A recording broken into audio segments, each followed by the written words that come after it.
Here is a short summary of the topics that I will be referring to in my presentation tonight, starting with some short introduction about Gaza, latest updates.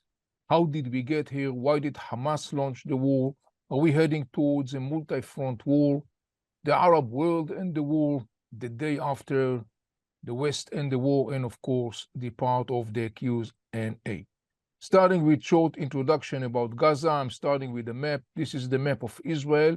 You see that the bright parts that are on this like three-dimensional map, actually this is not part of Israel. These are the Palestinian territories, and you see these two separate areas. To the right-hand side, you see the West Bank or the Palestinian territories or Judea and Samaria. Each one can use its own definition. And to the lower left part of the map, you could see Gaza Strip. A very small area, 8 by 20 miles, Gaza Strip, populated by some around 2 million people. The figures are varying. You could hear a bigger number or smaller number, but let's stay with some 2 million Palestinians in Gaza Strip. Short history of Gaza Strip, contemporary times. 1948 and 1967, Gaza Strip was ruled by Egypt. It was not annexed to Egypt, but it was ruled by Egyptian military governance. Following the 1967 war, the 6 Days War, Israel occupied Gaza Strip, and Israel controlled Gaza Strip until 2005. Like Egypt, Israel did not annex the Gaza Strip. During the time Israel ruled Gaza Strip, Israeli governments established Israeli communities in Gaza Strip, rather also known as settlements. There were some 21 Israeli communities/settlements in Gaza Strip with a population of some 10,000 Israeli citizens living in those communities. In October 2005, Israel withdrew from Gaza Strip and handed over control on Gaza Strip to the hands of the Palestinian Authority. The Palestinian Authority, short reminder, was established following the Israeli PLO agreement from 1993, rather known as the Oslo Accord, and the Palestinian Authority took control over Gaza Strip. However, the rule of the Palestinian Authority in Gaza Strip did not linger for a long period of time, because a year and a half later, in the summer of 2007, Hamas, an Islamic militant Palestinian movement that was born in Gaza Strip in the 1980s, conducted a military coup, terminating violently the rule of the Palestinian Authority, and since 2007, Hamas took control over Gaza Strip. In many different perspectives and aspects, Hamas was in the government in Gaza Strip, employing like 50,000 officials and military, like 35,000 military personnel, and legislating laws and charging taxes and so on and so on. Hamas, for every purpose, was the ruler of Gaza Strip since 2007. As you probably are aware, October 7, Hamas and Islamic Jihad in Palestine, the second largest military Palestinian organization in Gaza Strip, launched a massive attack on Israeli communities located next to Gaza Strip. I'm sure that we are all familiar with the events of that horrifying death and the terrible things that happened, leaving behind them 1,200 Israeli dead, 251 Israeli taken as hostages to Gaza Strip, most of whom civilians. Up until today, unfortunately, as we all know, we still have hostages kept in Gaza Strip. As of now, there are 136 hostages in Gaza Strip, and we know as of now that at least 31 of the hostages, unfortunately, are dead. It is very likely that the number of the hostages dead is bigger than this number that you see in front of you. Following the attack of Hamas and Islamic Jihad on Israeli communities, the Israeli government ordered the IDF, the Israeli Defense Forces, to launch a ground operation, an incursion to Gaza Strip, setting a couple of objectives. First, to bring back the hostages. Second, to crush Hamas militarily. And third, to end Hamas rule in Gaza Strip. Towards the end of October, after a preparations phase, Israeli army entered Gaza Strip, launching a massive wide ground operation in Gaza Strip. You could see the whole area of Gaza Strip in front of you, and you could see the communities around Gaza Strip. Those are part of the communities that were attacked on October 7 by Hamas and Islamic Jihad. And you could see that there are a couple of major circles in the areas that you see in front of you. To the right-hand side, you see the area of Gaza City, the northern part of Gaza. This is the area where the Israeli operation was at the beginning focusing in. And in course of time, what happened was that as Israel achieved more and more its military objectives on the ground, it moved more and more further down south towards the center and southern part of Gaza Strip. In the northern part of Gaza Strip, Israel was able to dismantle 12 battalions of Hamas out of 24. And then Israel extended and expanded the military operation to the center and southern part of Gaza Strip. You could see those locations, some of them are surrounded by circles, basically indicating areas where the IDF was more or less completing its objective and its charges. As of now, 18 out of the 24 battalions of Hamas has been dismantled.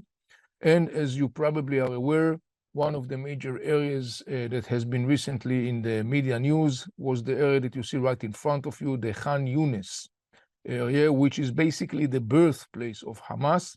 Some of its major leaders, including Yahya Sinwar and Muhammad Deif, were basically born in the area of Khan Yunis. Today, the Israeli Defense Minister Yoav Gallant announced that Israel was finally concluding the dismantling of the Hamas division of Khan Yunis, which was the most powerful division of Hamas in Gaza Strip. You look to the left-hand side and you could see the Rafah crossing and the Gaza-Egypt border. Rafah crossing is a city located in the southern part of Gaza. It's an interesting position because part of Rafah is actually located on the Egyptian side and the other part is located in Gaza Strip. Rafah is right now in the center of the media attention because of the fact that Israel has announced it is determined to continue the military operation to the area of Rafah for a couple of reasons. First, it is estimated that the Israeli hostages are being held by Hamas in the area of Rafah, in the tunnels in the area of Rafah. Second, Hamas leaders are apparently also located right now in the area of Rafah. And the third reason is the fact that one of the major challenges from a military perspective Israel has to deal with is the smuggling tunnels, a network of tunnels that are crossing beneath Hamas, beneath Gaza and Egypt border. Those tunnels have been used by Hamas for smuggling weapons, commodities, and so on. And so Israel understands that there is a need to block this network of tunnels in order to prevent Hamas from re-equipping itself with weapons, ammunition, and so on. The situation right now in Rafah is quite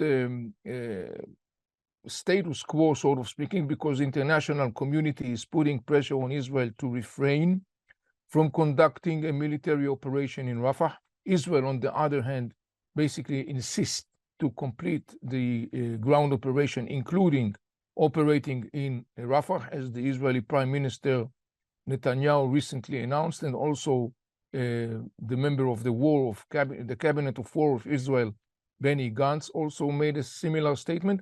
But at the same time, we also hear from the Egyptians a lot of rejection and opposition. One of the things that bothers the Egyptians very much is the possibility or the scenario that an Israeli military operation in Rafah will result in a major influx of Palestinians from Rafah that will try to storm their way into the Egyptian territory. This is something that bothers the Egyptians. They have expressed it in different forms. However, interesting enough, recently there has been reports that Egypt is creating a compound right to the other side of the Rafah crossing on the Egyptian side. The governor of North Sinai, which is of course part of Egypt, said that this compound is to facilitate the traffic of humanitarian aid to Gaza Strip that is coming from Egypt. However, recently there was an interesting announcement by the Egyptian Minister of Foreign Affairs, who actually said that if there will be a situation of Palestinians streaming into Egypt, Egypt will know what to do with that.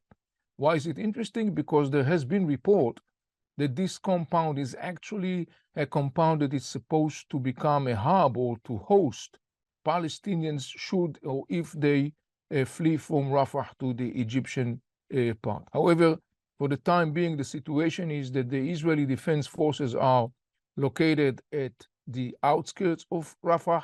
Israeli ground operation yet has not begun in the area of Rafah. We'll have to watch closely and to see how things will evolve within the next couple of days. One of the interesting things that we see when we kind of like watch this whole Israeli operation on the ground was, of course, the whole issue of the collateral damage. Because we have to remember, this is the most complex war Israel ever fought for different reasons. First, the fact that there are Israeli hostages already before even the war started. Second, the fact that Hamas is was building these huge tunnels, network of tunnels, estimated at hundreds and hundreds of miles long across Gaza Strip. Hamas used those tunnels for Hamas, not for the people of Gaza Strip. So basically, Hamas is using its own brothers and sisters, the people of Gaza, as a human shield, while Hamas is taking shelter under the ground in those tunnels. In terms of urban fighting, this is a very complex situation where you basically have to deal in a massive fight, fierce fighting, while your enemy is hiding under the ground, taking advantage of public facilities like mosques and schools and hospitals, and at the same time also deliberately and knowingly holding its own brothers and sisters as a human shield, hoping that they will kill. The reason for that is because one of Hamas' major tactics, strategy is that there will be a large number of civilian fatalities in Gaza Strip that will result in an international outcry, and that international outcry will, in its turn, result a pressure on Israel to stop the war. So Israel has been trying and is trying, of course, to address that challenge to minimize as much as possible collateral damage. One of the ways to do that is, of course, to create a land corridor, a safe land corridors for the Gaza civilians. There have been a couple of land corridors established by Israel during the operation, while the operation has been going simultaneously. You could see in front of you two major paths of this land corridor. The one in the red is actually overlapping with a major highway or road that crossed Gaza Strip from the north to the south, basically composed of two major streets, Salah ad-Din Street and Rashid Street in the southern part of Gaza. And parallel to that, you see the yellow line, which is basically the promenade along the beach of Gaza Strip that also has been used by Israel as a safe passage corridor to the Gaza civilians. So Israel, on a daily basis, announced or informed the Gaza civilians what time they can take those corridors, normally between 10 to 2, 10 to 4 o'clock. And actually, those land corridors are war-free zones, so people could use those corridors and move down safely towards the southern part of Gaza Strip. And indeed, a majority of the population of Gaza Strip today is located in the area of the south part of Gaza Strip. So this is, roughly speaking, the update from the ground itself inside Gaza Strip. Let us now expand our view and explore the whole war through lenses of regional perspectives. And I want to start with exploring the question, how did we get here?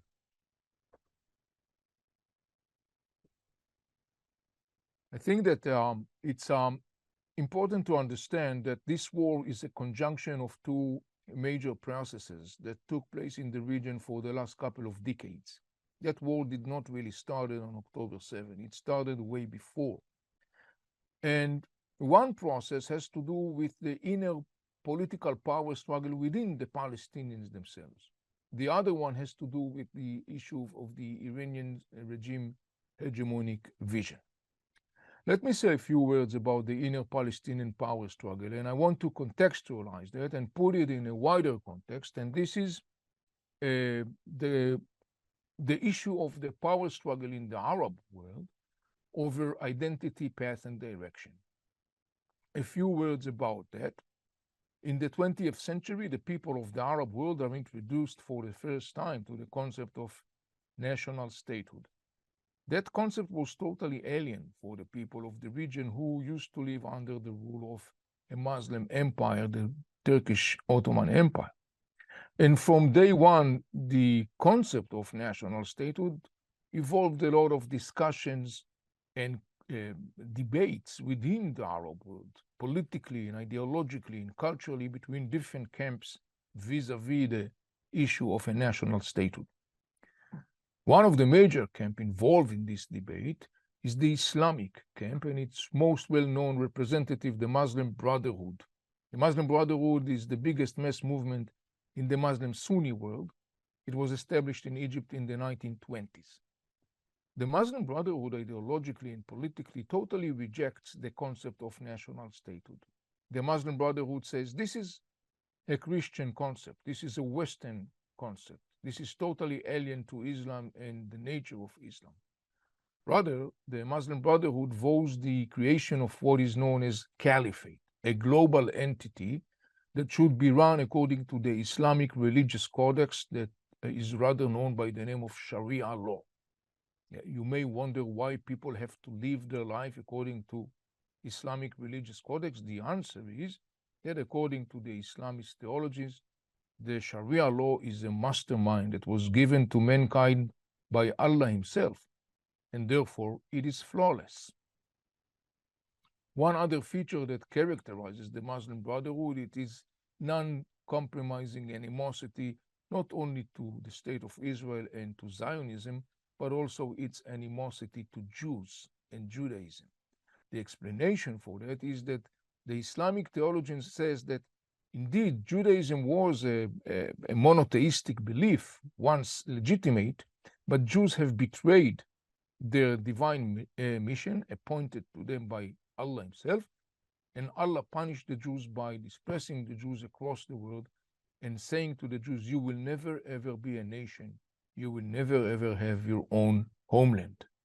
So for the Muslim Brotherhood, the very existence of the state of Israel viewed as a defiance of Allah's will. 60 years after the establishing of the Muslim Brotherhood in Egypt, Hamas was born in Gaza Strip. And Hamas formally defines itself as the offspring of the Muslim Brotherhood in Palestine. So you understand now where Hamas stands politically and ideologically. Hamas is a word in Arabic which means religious enthusiasm.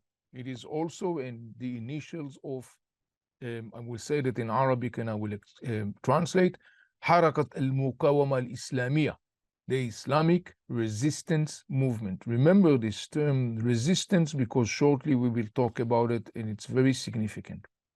As you can understand, Hamas, like its mother movement, the Muslim Brotherhood, vows total animosity towards the state of Israel and vows to eliminate the state of Israel through the use of violence. So Hamas is one major political player within the Palestinian arena.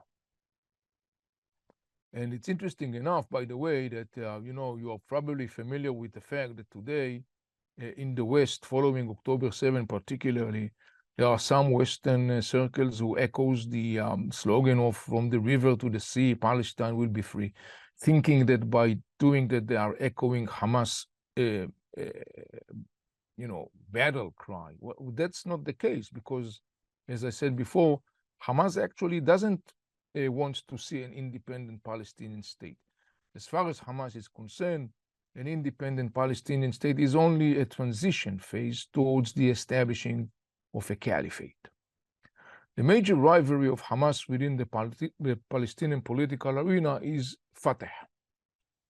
Fatah organization, the word Fatah, by the way, means triumph or occupation, ironically speaking. Fatah was established in the late 1950s in the Gulf. Differently from Hamas, Fatah endorsed the concept of national statehood. Differently from Hamas, Fatah doesn't think that the source of legislation should be the Islamic religious codex, but rather a parliamentary-based process. Once the PLO, of which Fatah is the major spine, signed an agreement with Israel in 1993, the Oslo Agreement, the outcome of that was that Fatah practically accepted Israel's right to exist and basically accepted the idea of ending the conflict through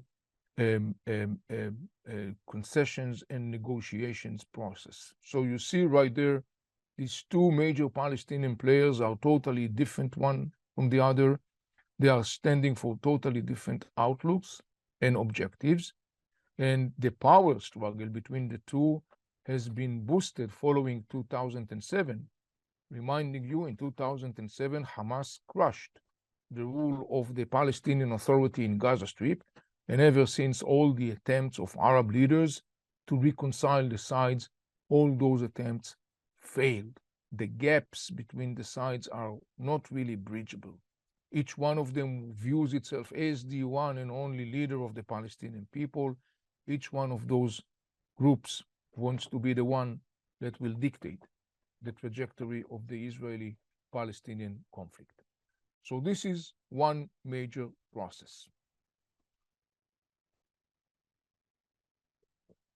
The other process has to do with a significant development that happened in the Middle East in 1979, the Islamic Revolution in Iran. Following the Islamic Revolution in Iran, Iran becomes what is known as the Islamic Shiite Republic of Iran, and it's ruled by the Mula Regime. Mullahs are Shiite clergies, and they are structured like officers in the army. You may be familiar with the founder of the Islamic Revolution, Ruhollah Ayatollah Khomeini. Ruhollah Ayatollah is not his name, this is his rank. Here again, before we'll dive a little bit to talk about that regime, there is a need to do some context, historically speaking. You can't understand really the story of the Middle East without understanding two major axes of power struggle that shaped that region through centuries. One is a power struggle within Islam. Islam is the major religion of the Middle East. Islam emerged in the Middle East in the 7th century and very quickly turned into a conquering empire. Simultaneously, there has been a growing political power struggle within Islam over the question, who is titled to lead the Muslim empire? Majority of the Muslims, known as Sunnis, they are about 85% of the Muslims in the world.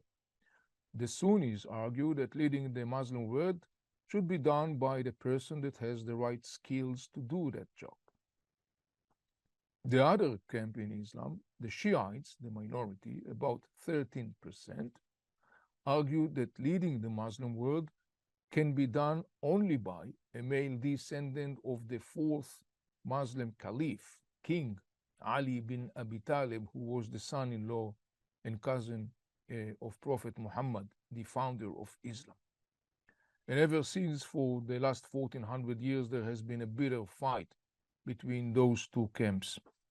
One of the most powerful narratives of the Shiites, the minorities of Muslims, is that they argue that the Muslim Sunnis has stolen from the Shiites the crown of leadership with the killing of the son of Ali, the fourth caliph.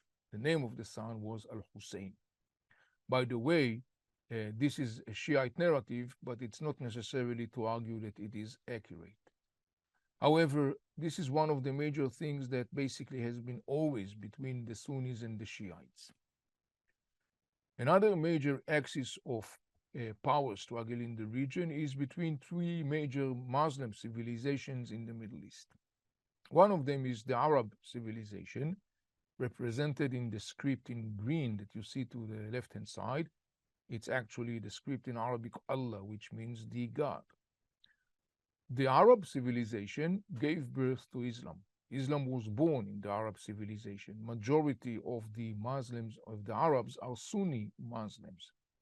By the way, today, majority of the Muslims in the world are not Arabs. They are not from the Arab Peninsula. They don't speak Arabic. However, since Arab civilization gave birth to Islam, Arabs always used to look down, condescending, at those who converted to Islam through history. In the middle, you see the lion representing another major civilization in the Middle East. This is the Persian civilization. Unlike the Arab civilization, which is predominantly Sunni, the Persian civilization is predominantly Shiite. Obviously, the Persians are not Arabs. They are not from the Arab Peninsula. They don't speak Arabic. They speak Farsi. To the right-hand side, you see this red crescent representing the Turkish civilization. The Turks are predominantly Sunni Muslims. But the Turks are neither Persians nor Arabs. They are not from the Arab Peninsula. They are not from Persia, Iran. They don't speak Arabic. They don't speak Farsi. They speak Turkish, and they are from the central part of Asia. And those three major Muslim civilizations have been competing over power and influence across the region for centuries. So these are two major power struggles that shaped to the core the story of the Middle East. When the Mula regime comes to power in Iran, remember that one of its most powerful narratives is the narrative that says that the Mula regime has been deprived, the Shiites have been deprived of the right to lead the Muslim world because the crown of leadership allegedly was stolen from them back in the 7th century by the Arab Sunnis.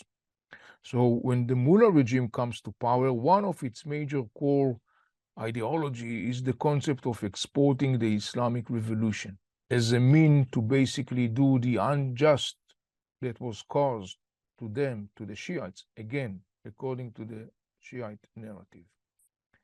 And interesting enough, already back in 2004, the Jordanian king, the current king of Jordan, Abdullah II, set a warning and said, you should be aware of this vision of the Mula regime. He called it the Shiite crescent. He said the Mula regime is striving to stretch its influence beyond Iran, across the region, and particularly at the expense of the Arab world, which, reminding you again, is predominantly Sunni.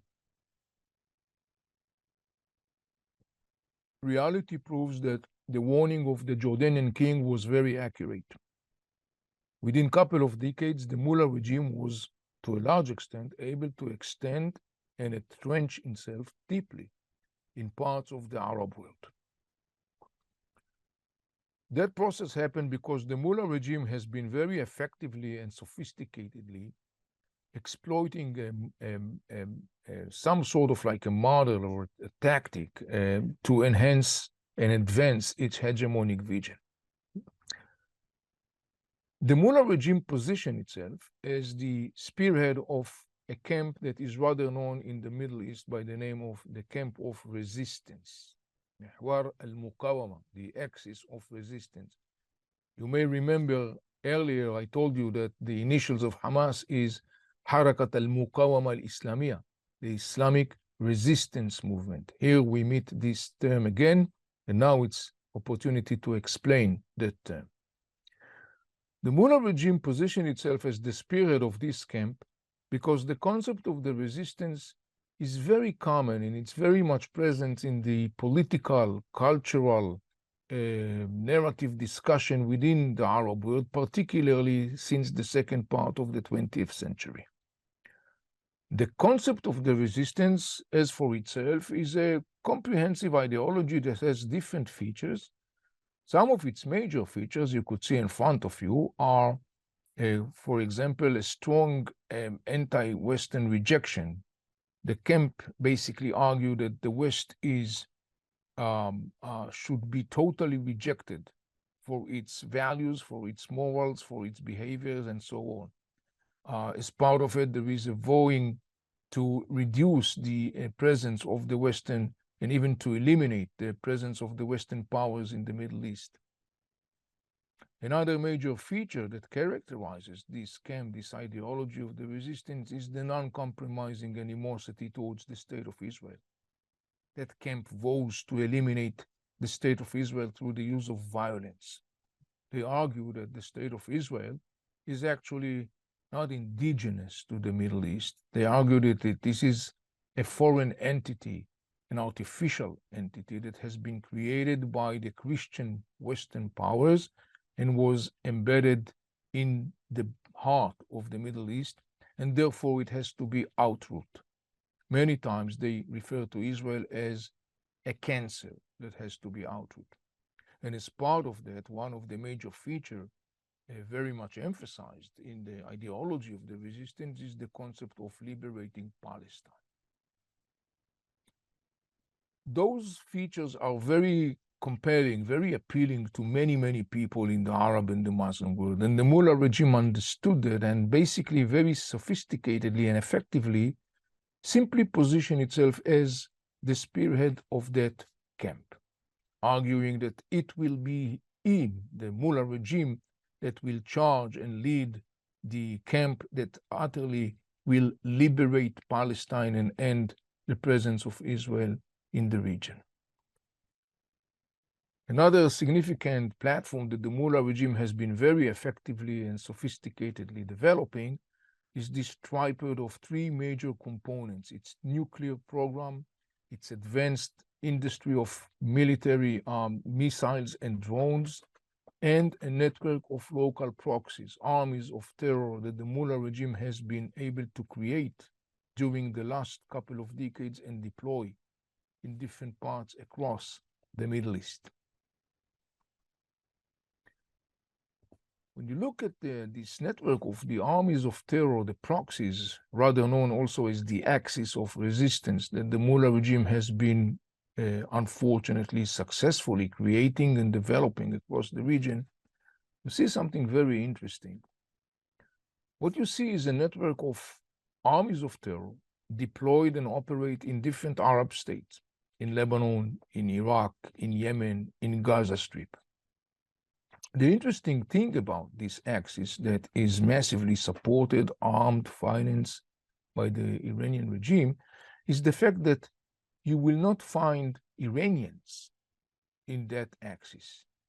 That axis is overwhelmingly based upon Arabs, either Lebanese Arabs or Iraqi Arabs or Palestinian Arabs or Yemenite Arabs. And this is, of course, very interesting because one must wonder how is it possible that the Mula regime was able to create such a network that is based upon Arabs. In Lebanon, an Arab state that borders Israel from the north, the Mula regime established in the 1980s what is going to become its most powerful proxy, the Hezbollah. Hezbollah, two words in Arabic, which means the party of God. By the way, there are 17 branches of the Hezbollah worldwide.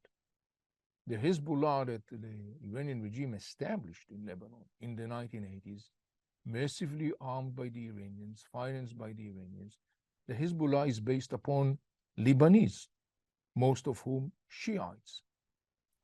In Iraq, the Mula regime was able to create and nurture a network of Iraqi Shiite militias that are rather known also by the name of the Popular Mobilization Units.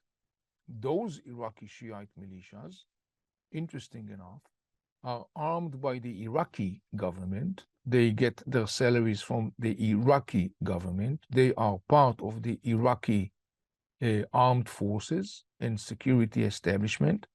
They have also political representation in the Iraqi parliament and in the Iraqi government. But those militias are obeying the orders of the Iranians, the Islamic Revolutionary Guards.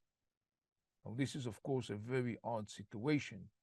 The explanation for that is that in the end of the day, though those Iraqi Shiite militias are Iraqi Arabs in terms of their nationality and ethnicity, the most significant component of identity for them is the fact that they are Shiites. And so they view the Mula regime in Iran as their higher source of authority. In Yemen, a congregation of Shiite tribes, rather known by the name of the Houthis, about 35% of the Yemenite population, is massively armed, financed, and supported by the Mula regime. Again, the Yemenite Houthis are Arabs, they are not Persians. They are Shiites, and for them, the Shiite identity is the most dominant component of identity. And then there is another interesting arena, and that is Gaza Strip. You see this yellow symbol that represents Gaza Strip, and basically represents the two major military factors in Gaza Strip, Hamas and Islamic Jihad in Palestine, that are part of the axis of the resistance. But differently from Hezbollah, differently from the Iraqi Shiite militias, differently from the Houthis, Hamas and Islamic Jihad are not Shiites. They are Sunnis. The Palestinians are Sunnis. You may wonder what brings together to the table Sunni Hamas and Sunni Islamic Jihad with Shiite Hezbollah and Iraqi Shiite militias and the Houthis. The answer is they are all part of this axis of resistance. They are all massively supported by the Iranians, acting in the service of the Iranian, and they all, of course, vow to eliminate the state of Israel through the use of violence. In that regard, there is a very significant aspect of this axis of resistance in the context of the threat they present to the state of Israel. And this is what we call the ring of fire. The concept of the ring of fire is actually the Iranian master plan to eliminate the state of Israel through the use of conventional weapons. The concept of the ring of fire actually argues that the militias that the Iranian regime has been able to establish, support, nurture, arm, finance, like the Hezbollah in Lebanon, Hamas and Islamic Jihad in Gaza Strip, Afghan and Pakistani Shiite militias who are present right now in Syria, Iraqi Shiite militias who are also partly present in Syria. All of those armies of terror that are actually surrounding Israel's neck, creating a loop around Israel's neck, are the vessel, are the mechanism that will be operated when the day comes simultaneously to attack the state of Israel and to eliminate the state of Israel through the use of their military might, the conventional military might. This concept of the ring of fire has a couple of interesting features. One of its most significant components is the concept of exhausting Israel through repeating military rounds. It's enormously important to understand that because in that context, Hamas and Islamic Jihad were the executors of that segment. Hamas and Islamic Jihad role is to exhaust Israel through this repeating military round. And indeed, when you look at the military challenges that Israel has been facing for the last 40 years, and particularly in the last 2 decades, when Hamas took over control in Gaza Strip, you see time and again the repeating military rounds that were launched by Hamas and Islamic Jihad, using Gaza Strip as a launching pad to initiate those attacks on Israel. Those repeating military rounds are not random. They are part of this program or this plan to exhaust Israel through these military rounds. And one other significant feature in that regard is that the exhaustion of Israel is done through targeting its soft belly, the civilians, the cities. That is the reason why, particularly in the last 2 decades, we saw the massive attack on Israeli cities with rockets, dozens of thousands of rockets launched from Gaza Strip, targeting deliberately, intentionally Israeli cities and civilians, because it is part of the exhaustion of the state of Israel. Another significant feature of the concept of the ring of fire is the creation of enough of a military mass namely the armies of terror backed by the Iranians. So that mass of military power will one day, when the day comes, will be activated as one, simultaneously orchestrated by the Iranian regime to attack Israel from all directions. This is a concept that has been known by the name of unifying of the arenas. And that brings us to October 7 and the question, why did Hamas launch the war?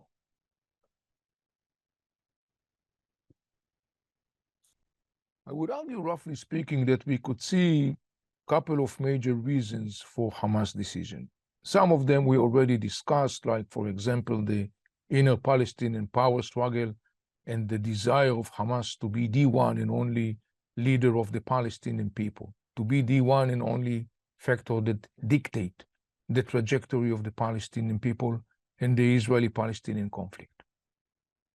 Another reason is the concept of unifying of arenas that we just discussed. It is appear that in the months before the attack, following meetings of Hamas leaders with their colleagues from the axis of resistance, including meeting with the supreme leader of Iran, Ali Khamenei, that took place in the summer of 2023, Hamas and Islamic Jihad were actually under the impression that the day for unifying of the arenas has come. Another major reason for Hamas' decision to launch this war has to do with the process of normalization between Israel and Arab states. I guess you are familiar, for example, with the issue of the Abraham Accords, set of agreements that have been signed a couple of years ago between Israel and some Arab states, United Arab Emirates, Bahrain, Sudan, and Morocco.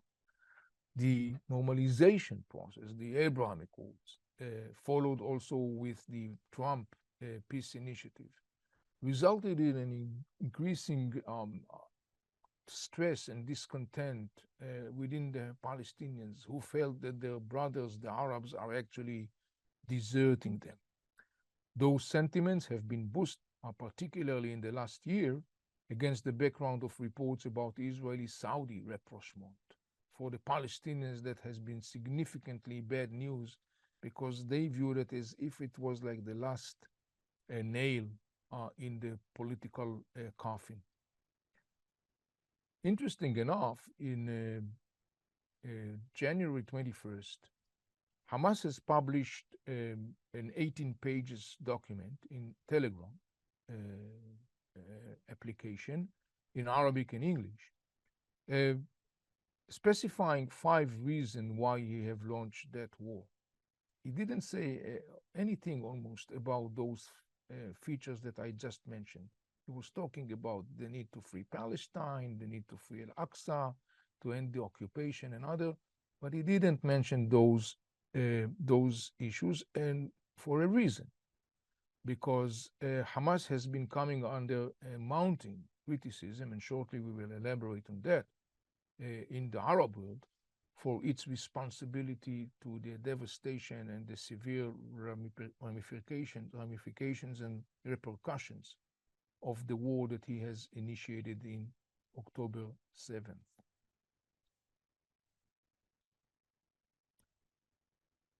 One major thing that we have been constantly engaged with is the question, are we heading towards a multi-front war? This is a question that has been out there since day one of the war.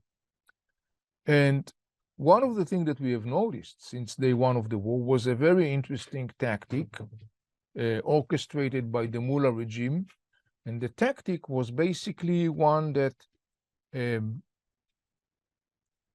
applied a gradual use of their different proxies in a very well-calculated manner of military escalation across the Middle East using their proxies, but basically very carefully not crossing specific lines. In other words, what we saw since day one of the war was that the Mula regime was and is looking for ways to alleviate the pressure on Hamas and Islamic Jihad, trying to save the rule of Hamas and Islamic Jihad in Gaza Strip, we understand why they want to save the role of Hamas and Islamic Jihad, because Hamas and Islamic Jihad, as I said before, were the one executing the whole concept of exhaustion of Israel. And as long as Hamas and Islamic Jihad continue to exhaust Israel and to fuel the flames of the Israeli-Palestinian conflict, that played very well to the hand of the Mula regime, because the Mula regime constantly marketed itself to the Arab world under the banner of the resistance. The Mula regime constantly marketed itself as the one that is helping the Palestinians in their conflict against Israel. So for the Mula regime, further fueling the flame of the conflict is a vital interest. That's the reason why the Mula regime wants to try and to save Hamas rule in Gaza Strip. However, the Mula regime understood that it is not the best of its interest to be engaged in a direct conflict, neither with Israel nor the United States, and not even to jeopardize its major proxy, the Hezbollah, in an all-out war against Israel. So the tactic that the Mula regime has been applying since day one of the war was to activate its proxies across the region to escalate in a very calculated way military escalation across the region, particularly targeting United States presence in Syria, in Iraq. And the purpose of that is to put pressure on the United States of America under the threat of being dragged into a regional war, assuming that the United States administration has no interest in such a war. And so under that threat, the Mula regime hopes that through this very well calculated escalation and pressure, the United States will, in its turn, put pressure on Israel to stop the military operation in Gaza Strip, and that way Hamas will be saved. And indeed, since day one of the war, this is exactly what we saw across the region. And one of the most significant development in that context was that at some point, the Houthis in Yemen started to attack maritime shipping in the Red Sea and Bab el-Mandab Strait. The Red Sea and the Bab el-Mandab Strait are one of the most strategic locations on this planet. You could see those maps right in front of you. The Red Sea connects the Indian Ocean with the eastern basin of the Mediterranean. Some 40% of the trade of Europe and the Far East is going through this very significant water route. 15% of the global trade is going through the Red Sea, the Bab el-Mandab Strait. So one of the things that happened was immediately the negative impact of the Houthis' attacks on the maritime, on that specific water trade, because it results in inevitably a significant impact on global trade. Like, for example, prices of commodities have become more expensive because some of the companies, the shipping companies, have diverted the trajectory and now are basically sailing around Africa rather than using the short route of the Red Sea. One other thing was that because of the attacks, insurance companies have risen their charges, their fees for insurance, and that obviously automatically reflected and radiated on the prices of the final products. Another negative impact is in the context of the chain of supply that now has been significantly delayed because the distance have been significantly extended, and that, of course, impact the whole chain from the beginning, from supplying to the end product and to the consumer part. So this is one of the most significant development that we saw since day one of this war. The Houthis, massively armed by the Iranians, are basically arguing that they will continue with the attacks as long as the war in Gaza is continuing. At some point, in order to try and to thwart back the Houthis' attacks, the United States established a coalition, Guardians of Prosperity, composed of some 30 states, to basically push back the Houthis and to stop the attacks. That coalition thus far has been conducted military operation, retaliation operation against the Houthis, but as of now, the attacks of the Houthis has not come to a full stop. So when we look at the situation today, in context of the question, are we heading to a multi-front war? I would say that the answer for that will be more or less the same answer we gave since day one, meaning that we do see this very carefully calculated escalation across the region. We do see all the time this ongoing skirmish between Israel and the Hezbollah along the Israeli-Lebanese border. We do see the attacks of the Houthis. We, by the way, saw some significant decline in the attacks of the Iraqi Shiite militias on United States military bases following the incident where 3 U.S. military personnel were killed in January 28th, following an attack of one of the Iraqi Shiite militias on an American post in northeast Jordan. The U.S. retaliation to that attack resulted in an interesting situation where we see, as of now, a significant reduction in the number of the attacks carried out by the Iraqi Shiite militias. Up until that date, there has been some 200 attacks of those Iraqi Shiite militias. Following the U.S. retaliation in the end of January and the beginning of February, the numbers of these Iraqi Shiite militias attacks on U.S. presence significantly went down almost to zero. The reason for that is that the growing skirmish between the United States and those militias, the Iraqi militias, fueled an inner Iraqi tension within the Iraqi Shiite camp.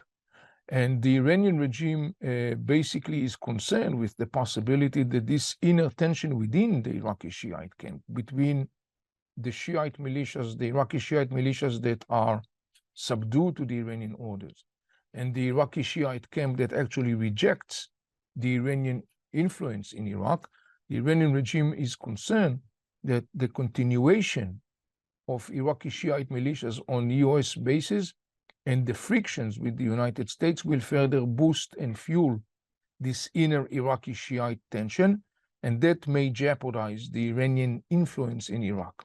So for the time being, what we see is that at this point, the Iraqi Shiite militias are kind of like a little bit took aside and stand aside, and are not involved in the escalation. But meanwhile, parallel to that, we see the continuation of the skirmish between Israel and Hezbollah along the northern border, and the attacks of the Houthis in the Red Sea. One other arena that we have to follow is the West Bank. Very shortly, since the beginning of the war, we see constant frictions between IDF and some Palestinian militias in different parts of the West Bank, particularly the city of Jenin in the north part of the West Bank, Tulkarem in the northwest, Nablus in the center part of the West Bank. Those militias, some of them are affiliated with Hamas and Islamic Jihad. Some of them are not necessarily affiliated.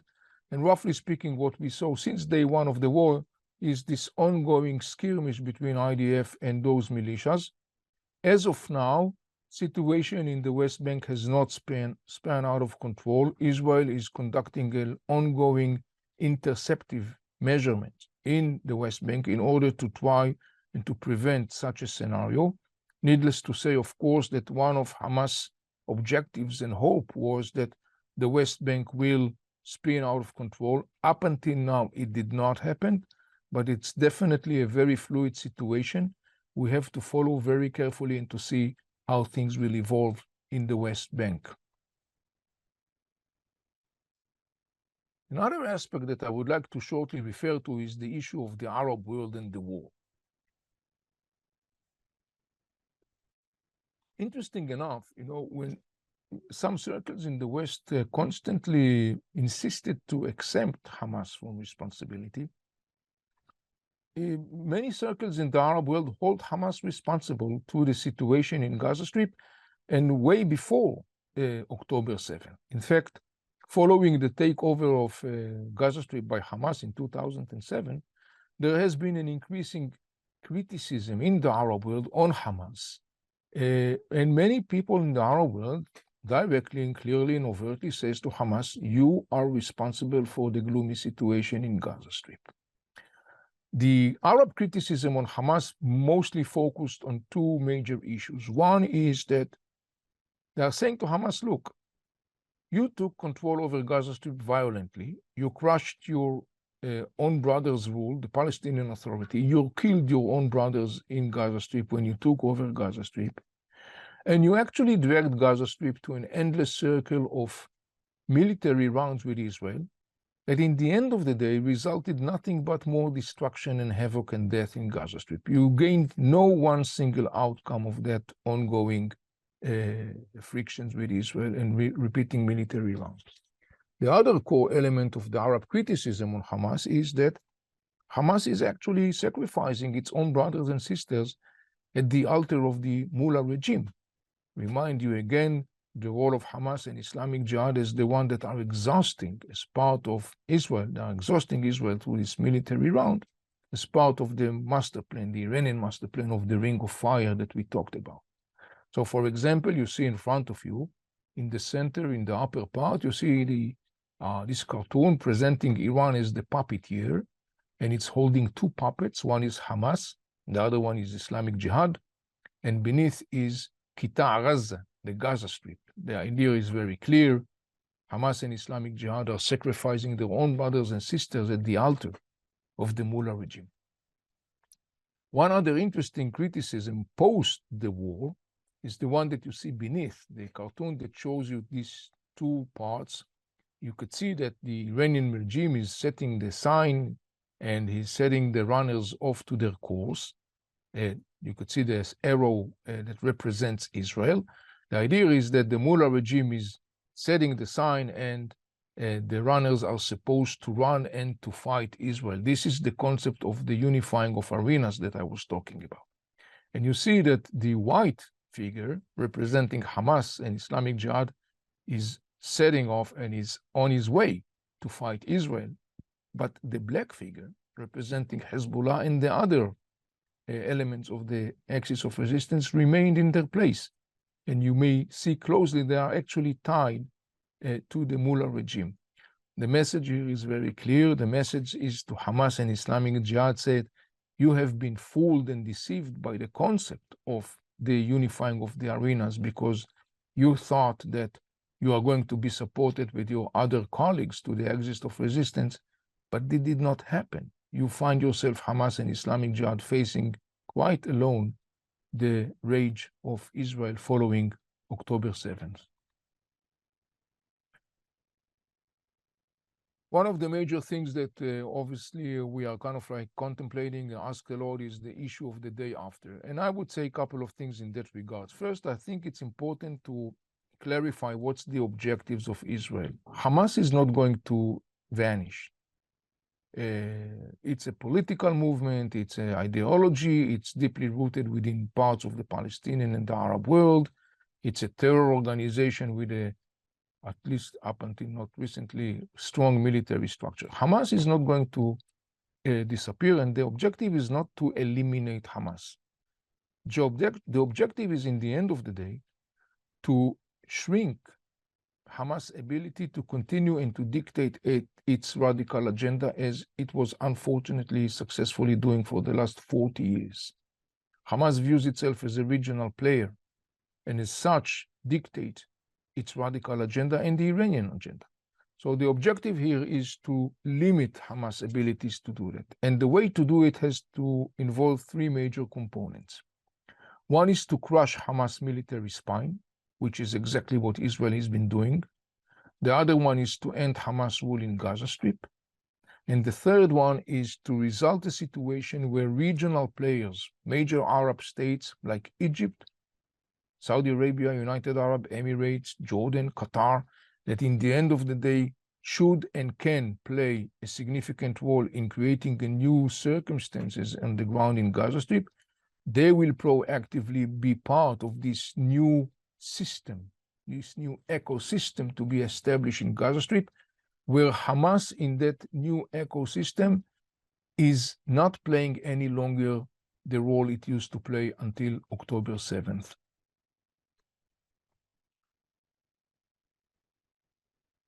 I think that there are a couple of significant insights we have to share when we are talking about this event and how pivotal this event is. We all understand how pivotal this event is in the context of the region and the ramifications.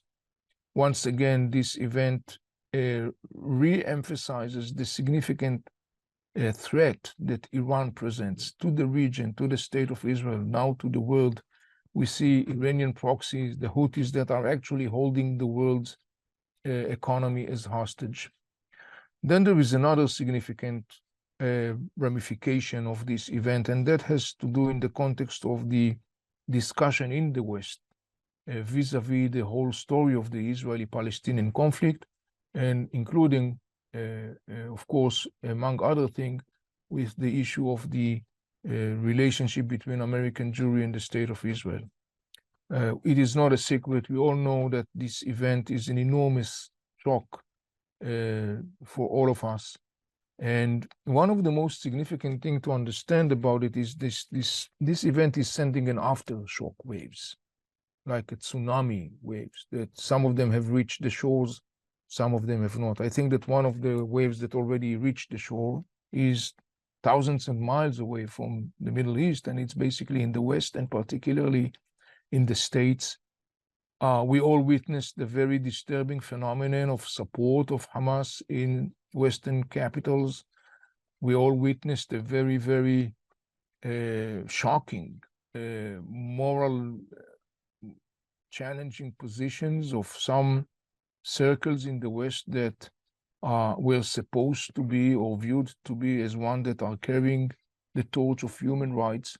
And unfortunately, yet not so much surprisingly, at least some of them turned out to be very far from that. We all remember the very troubling and disturbing moment of the hearings of presidents of universities, of the elite universities, where they actually failed to denounce the calls for genocide in the campuses. We all are witnessing the alarming increasing of expressions of anti-Semitism across the West, and particularly, of course, in the United States. This is, of course, a pivotal moment in many ways, but I think that one of the things that is enormously significant, and that has to do also with the aspect of how can we deal with that, is to understand that one of the things that fuel this very disturbing phenomenon is an educational failure that has been embedded within the Western discussion, intellectual discussion, the media discussion, the cultural discussion, vis-a-vis the whole story of the Israeli-Palestinian conflict.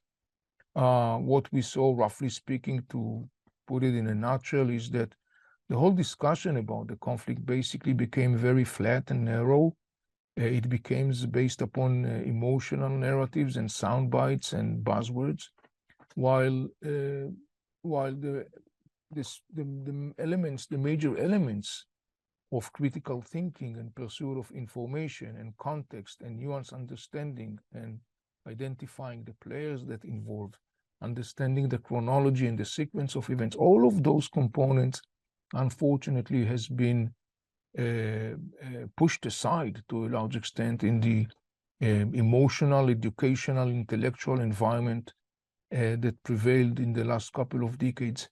And unfortunately, that is one of the things that provides this fertile ground for anti-Israel and anti-Semitic sentiments that we see today. So I would say that in the context of the call for action in that regard, there is clearly a very significant need to revise the whole educational process and to claim what we call educational accountability and educational responsibility.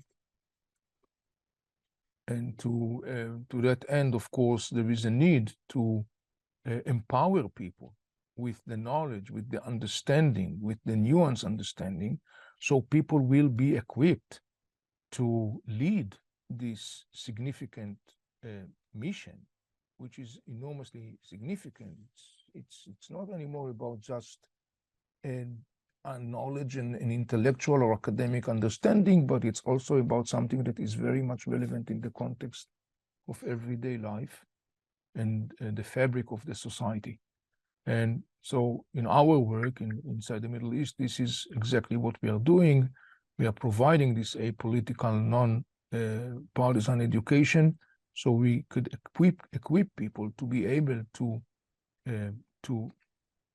expand the discussion, to create a new kind of an atmosphere and space for a productive discussion, a positive discussion about what's going on in the Middle East. Otherwise, unfortunately, we see that the outcome of unable to do that, the outcome are very significant, severe.